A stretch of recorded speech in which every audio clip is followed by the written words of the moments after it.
whatever you do.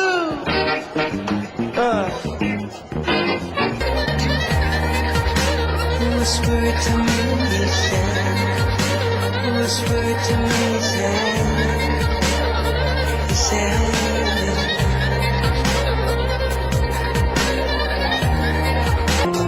לא מדברים על סוף, גם זה טוב,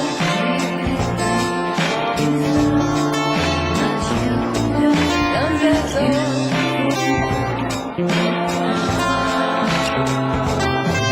שינויים חלים, לפעמים לסיבה, ain't only תנועה,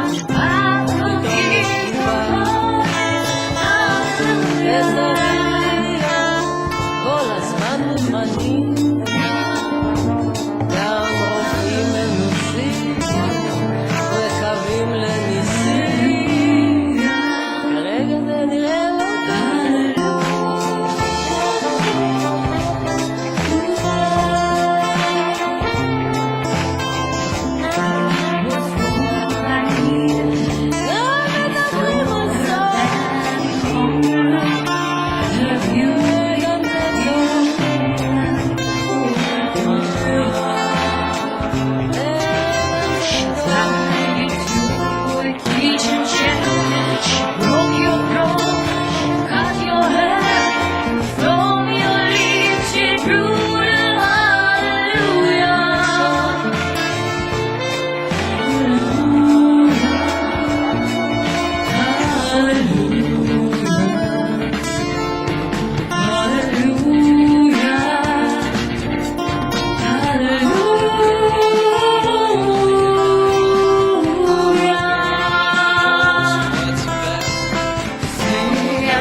That's a great song, Hallelujah.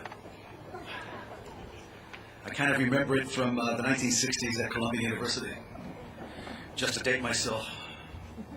And I really want to thank the IDC band, because they're great. Let's have a hand for the IDC band. We're talking here, Ron Gal, Efrat Katash. Let's have a hand for them. Okay. Let's have a hand for Leonard Cohen. He's even older than me. Okay, right.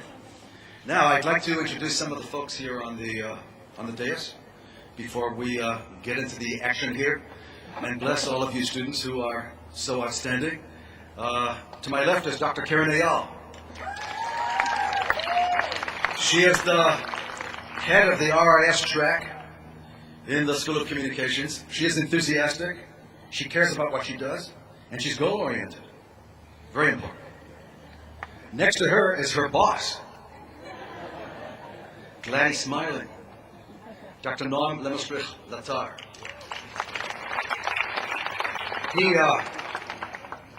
He's a young man who, together with 4 other professors from MIT, are part of the elite of IDC Herzliya. And he was an entrepreneur doing great business in Israel, part of the startup nation. And Professor Reichman convinced him to leave all of that and come and build the best school of communications in the country, Dr. Noam Lemostrich. Now, Danny Levy comes from a school that doesn't have a name yet. We have an all-fair school of communications, but this is like an exotic school. It's the School of Psychology. And if you ever talk to Danny Levy, he's a very relaxing guy. I need a lot less therapy after I speak to Danny Levy. Great guy. Then to his left is Professor Ronnie Shachar. He was minding his own business in the United States at Duke University, living a good, decent life until he was kidnapped by Professor Reichman. He's a world-renowned professor in marketing and a very, very nice guy and cares very much about his students. That's why he's here tonight. Then there's Dr. Boaz Ganor. He's the... Sandra, do you like Dr. Boaz Ganor? Okay. She likes you, Boaz. Okay. Dr. Boaz Ganor is the Ronald Lauder Chair for Counterterrorism at IDC Herzliya. He's the Deputy Dean at the Lauder School. And he's the #1 counterterrorist, basically, in the country. And unfortunately, he's too busy these days monitoring all of it. And next to him is Leslie Terrace, Dr. Leslie Terrace. And Dr. Leslie Terrace is working 24 hours a day to make sure that the students in the RRIS track at the School of Government are alive and well and doing their job, extremely goal-oriented, and cares. To her left is Professor Yair Zakovitz, who I will introduce a little later because he is your keynote speaker tonight, and it's a real treat that we get to hear him a little later. I'm Jonathan Davis, and I'm the head of the Rafael Recanati International School and the Vice President for Internal Relations. Thanks, Ravi, for clapping. Thank you. Good. Now, what I'd just like to tell you is I'd like to ask you guys a question. How many of your students here don't have parents in the country right now and they're overseas? Raise your hands. Okay, so half of the outstanding students before us right now, their parents are overseas while they're actually being blessed and recognized by their professors. And it's a shame that they couldn't be with you right now, but guess what? There's a video of all of this. We're filming this whole thing as we speak. And when we finish handing out the certificates, what we'd like is that each and every one of you who has a parent living overseas, come up to the camera, say hi for 20 seconds to your parents, show them the certificate, okay? And we're going to make sure that it gets to every single parent because we care about you. We want your parents to know that you are here, alive and well, and outstanding. How many of the students here have parents in the country? Another half. By the way, a third decided not to vote. Okay, that's okay. All right. So I told you about the videotape. That's one thing I wanted to mention to you. And the other thing is, of course, you realize that you're a very special group of people. The Rafael Recanati International School, you comprise 25% of the students at this university. You come from 86 countries. You speak 22 different languages. 70% of you actually decide to immigrate to the state of Israel. 150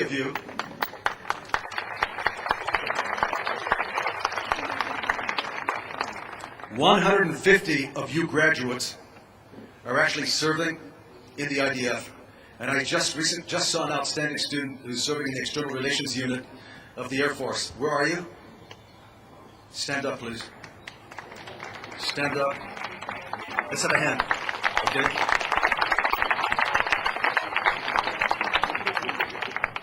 Okay, this is like That's what IDC is all about. That's why Professor Reisman built this place. And that's why it gives him so much satisfaction. It also gives the late Raphael Recanati,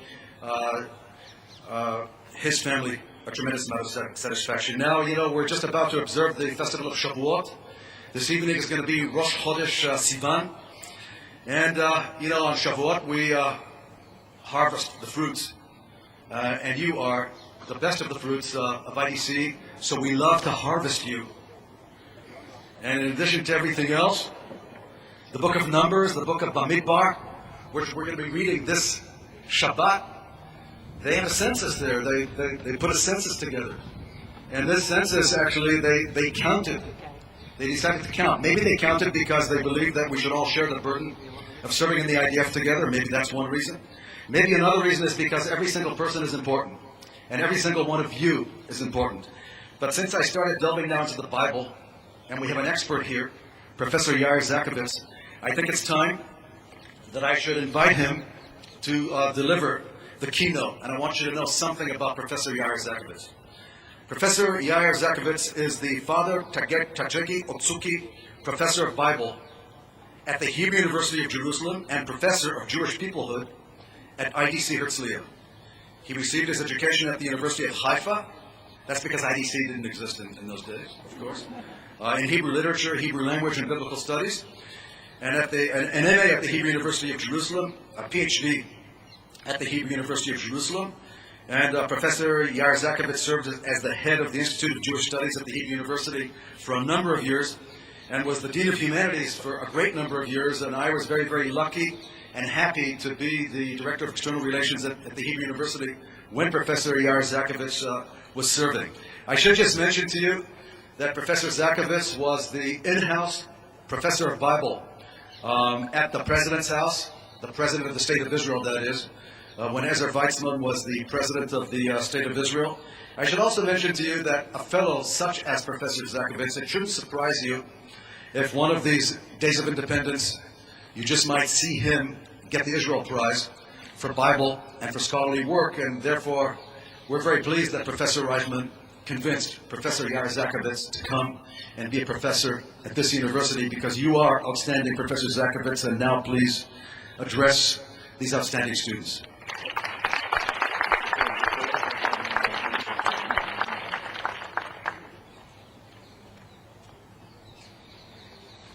Mr. Jonathan Davis, Vice President of the IDC and the head of the Raphael Recanati School, professors, outstanding students, proud parents and other family members, you know that here at the IDC, leadership is a highly cherished value.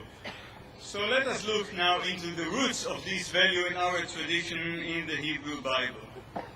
You know that in the book of Genesis, we are just a small family. Moving on to the book of Exodus, there we increase, we spread out, we become a nation. But while being slaves, we don't need a leader yet. But the moment we are being liberated, that moment awakens an urgent need for a leader. Pharaoh's physically present authority is now replaced by the invisible God, by the authority of the invisible God. So a human intermediary is quite necessary. Lacking one may lead to anarchy, and the danger is even doubled, being in the challenging environment of the wilderness, of the desert. You know that being in the desert, being separated from all other societies, that's our tironut, our training time, training to become a law-abiding society, a normal nation like all other nations. The one chosen to be our leader, as you very well know, is Moses. Why was Moses selected or elected to be our leader? If you read his birth story in the book of Exodus, there is nothing to write home about. You know, in the Bible there are so many impressive birth stories about, women who were barren for so many years and then gave birth to some hero. Actually, in the Hebrew Bible, if your mother hasn't been barren for at least 40 years, you have no chance to become a VIP. But with Moses it's very different. So his birth story is over, and now we approach the text that you have, and we are going to read 3 very short episodes that show us that Moses' salient feature was pursuing justice. That's the only thing that Moses is interested about. So sometime after that, when Moses has grown up, you know, it's very easy to raise children in the Bible. One moment they are born, and the next moment they are already adults, they have a profession, they have finished their studies. So sometime after that, when Moses has grown up, he went out to his kinfolk. And that's very impressive, because Moses could have stayed behind the thick walls of the royal Egyptian palace. You know, he was raised as one of Pharaoh's sons, and yet he knows where he was coming from, and he goes out to his kinsfolk and witnessed their labors. He saw an Egyptian beating a Hebrew, one of his kinsmen. So Moses does not stand aside. He gets involved immediately. He turned this way and that way, and seeing no one about, he struck down the Egyptian and hit him in the sand. That's episode number 1. So you could say, well, he did it only in order to save his kinsman. But the next scene now. When he went out the next day, he found 2 Hebrews. This time, 2 Hebrews are fighting one another. So he said to the offender, "Why do you strike your fellow?" When he realized that it's well known that he killed the Egyptian, he has to run away. So the third episode brings him to Midian. He arrived in the land of Midian and sat down beside a well. Now the priest of Midian had 7 daughters. They came to draw water, etc., etc. But shepherds, the male shepherds, came and drove them off. And this time, poor Moses is tired.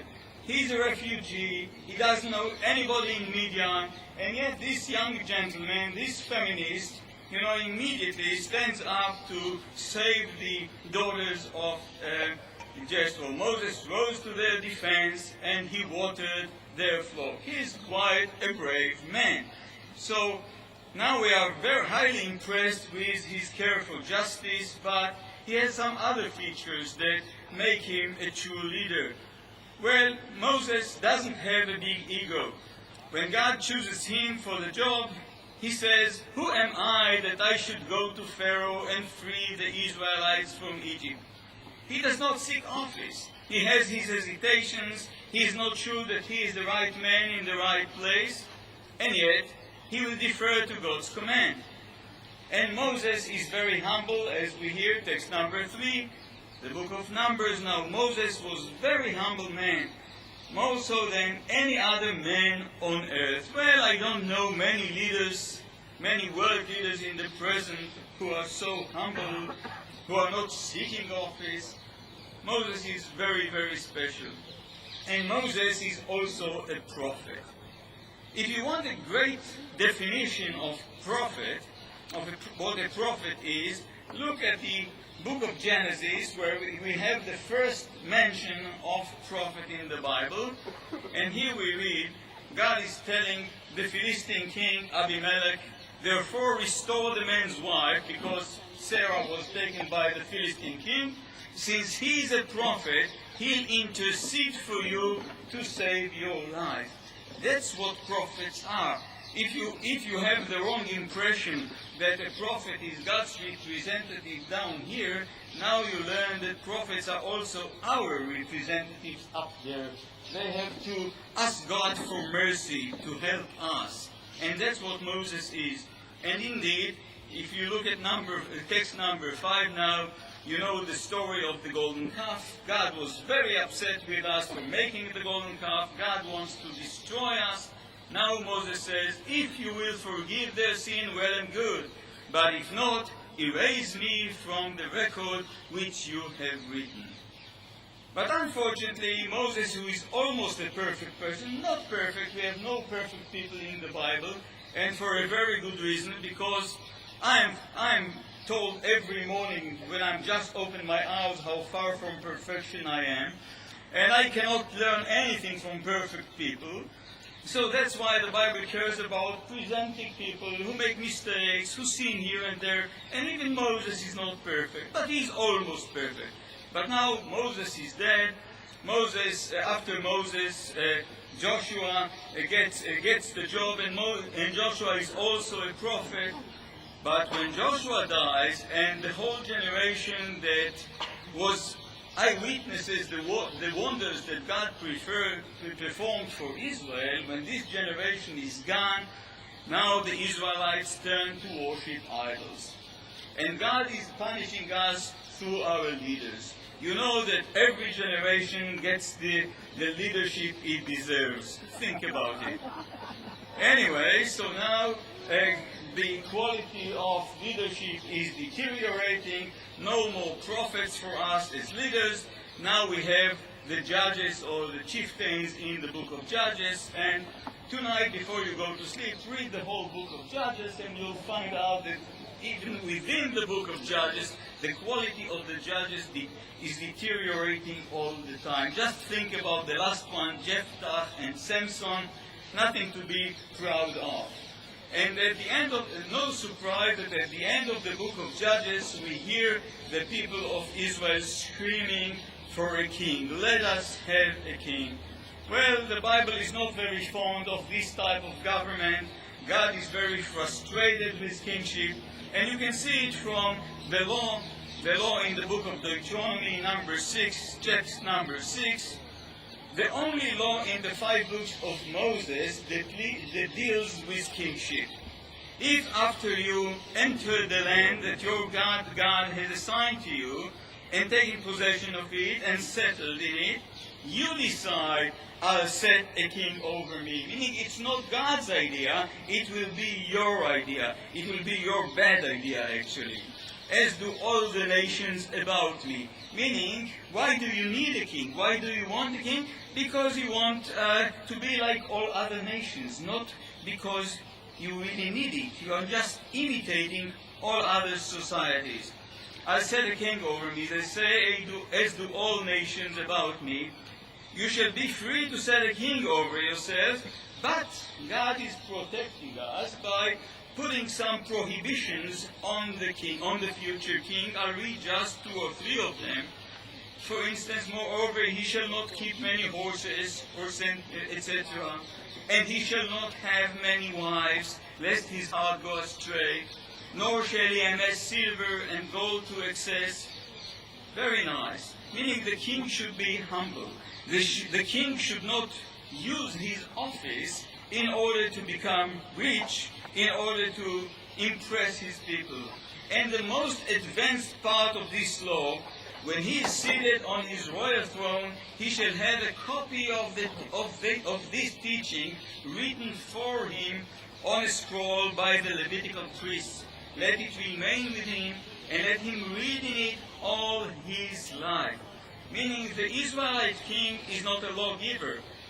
Even Moses was not a lawgiver. Moses just transmitted the divine law to us. All kings are bound by the law. They have to observe the law, to obey the law, as we have to obey the law. But, the Israelites got used to that kind of government. For hundreds of years we had the Davidic line on the throne. And so when our prophets, fantasize about some type of ideal leadership for the future, they actually create some compromise. And the compromise is, well, since you all desire still to have a Davidic king on the throne, let me give you a Davidic member of the family, but on the other hand, let us make sure that the future king or the future ruler will also be a prophet again, like Moses was. Let's read this one prophecy that I copied here, number 7, the famous prophecy of Isaiah, chapter 11. But a shoot shall grow out of the stump of Jesse. The stump of Jesse, you are surprised, I see it on your faces, that you are very surprised that he's not talking about the stump of David. Why Jesse? Jesse was David's father. Because David was already so very far from perfection, so if you do want one from the family, let's go back to the very roots and start all over again. Perhaps this time we'll be more successful. So, a shoot shall grow out of the stump of Jesse, a twig shall sprout from his stalk. The Spirit of the Lord shall alight upon him. And this is a prophetic term. That's the way to tell us that the future leader should be a prophet. And if you read this prophecy carefully, which you are doing right now, you see that the term king is not mentioned at all. We make sure he'll be a prophet. We don't mention the fact that he is a king. A spirit of wisdom and insight, a spirit of counsel and valor, a spirit of devotion and reverence for the Lord. He shall sense the truth by his reverence for the Lord. He shall not judge but by what his eyes behold, nor decide by what his ears perceive. I'm not going to read the whole thing, but you understand that here we are presenting this ideal leader as a judge, a righteous judge. Again, like Moses, justice is the most important value. Justice shall be the girdle of his loins, and faithfulness the girdle of his waist, etc., etc. And the moment we have such an ideal king, life here will turn to be like life in the Garden of Eden. The wolf shall dwell with the lamb, the leopard lie down with the kid, the calf, the beast of prey, and the fatling together, with a little boy to herd them. Actually, a little boy like David, who was a little boy and was a shepherd. The cow and the bear shall graze, their young shall lie down together, and the lion like the ox shall eat straw. I like seeing this picture of a lion eating straw. That's really great. And the most important part, a babe shall play over a viper's hole, and an infant pass his hand over an adder's den. You cannot imagine the Garden of Eden without a serpent, without a snake. But the snake in the future Garden of Eden will be like a pet. Every kid, can play with it. In all my sacred mountain, nothing evil or vile shall be done, for the land shall be filled with devotion to the Lord, as water covered the sea. In that day, the stock of Jesse that has remained standing shall become a standard for peoples. Nations shall seek his counsel, and his abode shall be honored.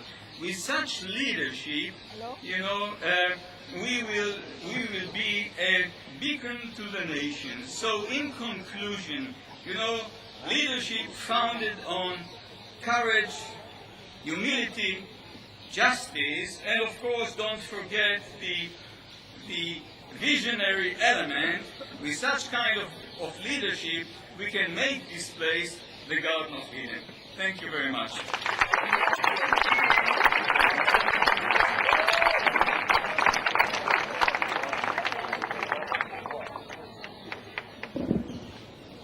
Thank you, Professor Zakovitz. I think what you have to say about leadership, basing on the Bible, definitely impacts our School of Business, our School of Communications. It impacts our School of Psychology. It impacts our School of Government. The beauty of hearing something from the Bible and leadership from the Bible when you're studying in Israel, as opposed to Boston or Chicago or some other place, is that you just have to leave the campus and go somewhere in Israel. And this is where it all happened, actually, over the last 3,000 years. You folks who come from the States, it only starts in 1492. It's boring. Okay? But here, this is the real thing. And I want to thank you, Professor Zakovitz, for making it so clear to all of us. Let's have a hand for Professor Zakovitz. Okay. It's now my pleasure to invite Dr. Daniel Levy to grant the certificates. There are some people who like positive psychology out there. To grant the certificates for outstanding research seminar, the most relaxed professor on campus, Daniel Levy.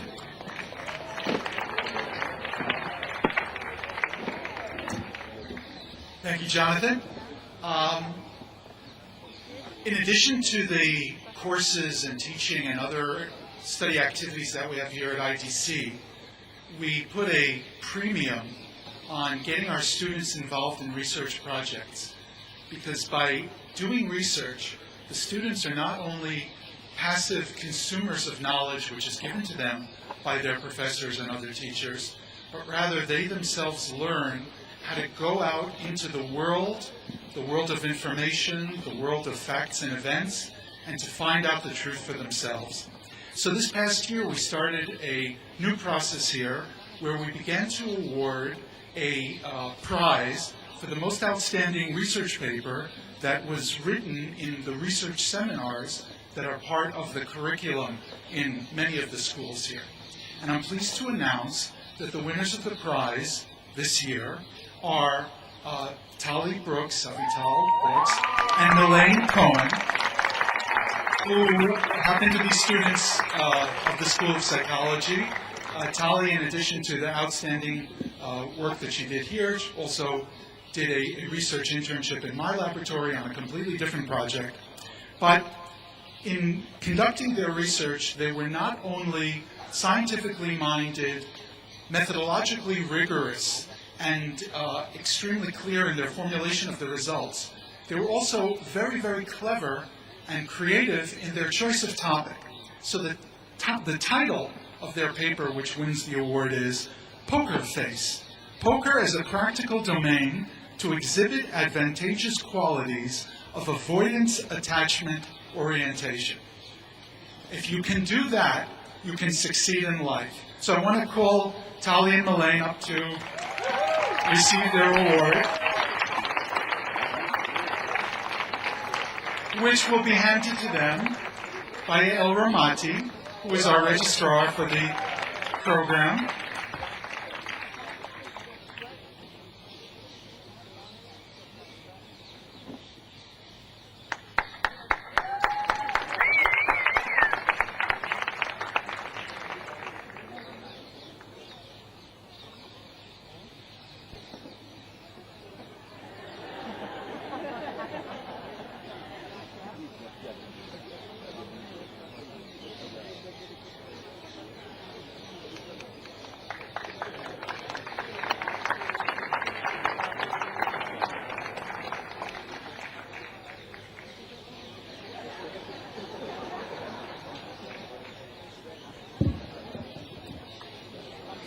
I want to thank Dr. Levy. I told you he was going to be relaxing and calm. And that's part of the positive psychology and this is what makes the School of Psychology, in my opinion, one of the best schools in this country. Okay, so it is now my job to basically invite the deans and the heads of the RRIS programs and the academic coordinators to assist in granting the certificates. Is that correct, Kareem? Thank you. So we're going to invite Debbie Joel, and Yael Ramati, and Yunat Bassan, and Shirley Kately, and Einat Shah, all great people who love you dearly, to grant you your certificates.